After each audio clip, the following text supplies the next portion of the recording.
Image resolution for printing. Everything you need to know. Hello everybody, I'm Stefano from Oppaca. Surely you have heard of image resolution more than once, understanding its meaning and the implications that derive from its fundamentals, especially when it comes to printing. Today I want to explain to you what it is, why it is important, and how to manage it correctly to obtain qualitative results. So without further ado, let's jump into it.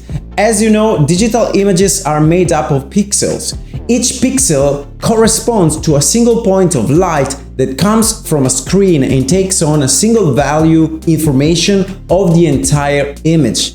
In other words, a pixel can contain only one detail. Obviously, the higher the number of pixels that make up an image, the higher its degree of detail.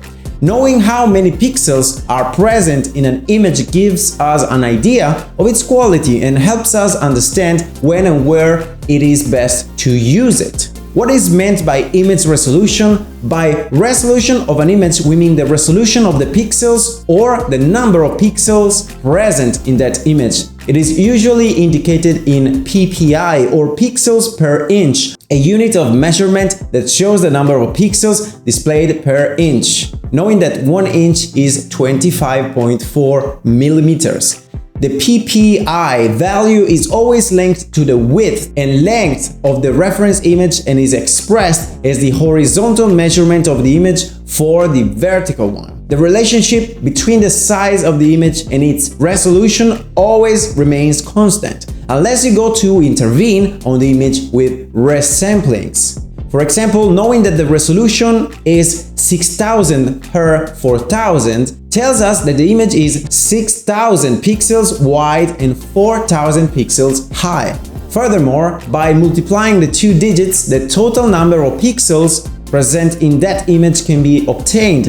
In this case, 6000 for 4000 resolution equals to 24 million pixels, which is most commonly written as 24 megapixels or MP. This data corresponds to the size of the image, which indicates the space it occupies. As the number of pixels increases, the size of the file also increases, and therefore the space required for saving it, but also the time needed to process it. To understand the quality of an image, however, it is not enough to look at its resolution. It is necessary to relate its ppi with the width and height measurements. A high amount of pixels per inch, and therefore a high resolution, allows for a detailed and sharp image. When the pixels per inch are few, therefore you will have a lower resolution image. If enlarged more than necessary, this will appear as a grid in which the pixels will be visible. Remember, it's always better to have more information than not enough. By this, we mean to always try to acquire images at the highest possible resolution. PPI or DPI. What are the differences? Speaking of resolution, you have surely heard of terms like DPI and PPI. We talked about PPI before. To explain what it is, we told you that the resolution of an image is usually expressed in PPI, but in reality it can also be indicated with another unit, DPI or dots per inch. In both cases, they indicate a way to measure the resolution of an image. But with PPI, we mean a resolution on the screen, while with DPI, we mean a resolution in the print. They are two units connected to each other, but which refer to very different fields. This is why it is important to know them so as to not confuse them and make messes by going from digital to print. If we talk about PPI, the pixel per inch refers to the density of pixels within an image, while in the case of DPI, the dots per inch to the density of the points in the printing process, in the physical printing on paper or plastic materials. But which points? Since we're talking about print, the dots are dots of ink through which the image is reproduced and associated, like for example with the color method CMYK. Therefore, as PPI, the higher the dot density, the higher the print quality will be. So what is the resolution of an image for printing? The basic standard for printing images is commonly considered the value of 300 dpi, dots per inch. In any case where it is not possible to do otherwise, you can still print at lower resolutions, but it is always good to never go below 150 dpi. because the pixel will be evident and what will be clear on a screen will be pixelated on paper. Furthermore, as regards printing, depending on the type of media chosen, the resolution required to obtain a clear image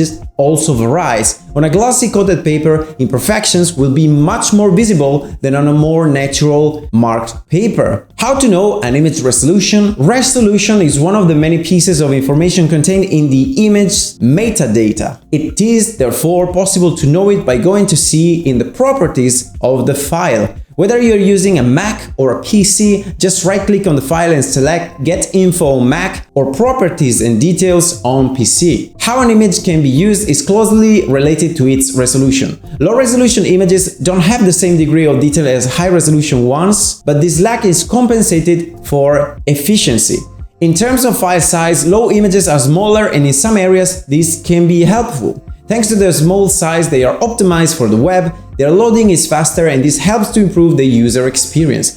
Juggling from the digital world to the print world can be more complicated than expected, and to do it correctly, you need to have good skills. For this reason, knowing how to work with the right resolution and knowing how to manage it is important for obtaining quality results. So thanks for watching, remember to subscribe to this channel and hit the notification bell so you won't miss any future videos about design. I'm Stefano from Oppaca, and as always, love you all, ciao!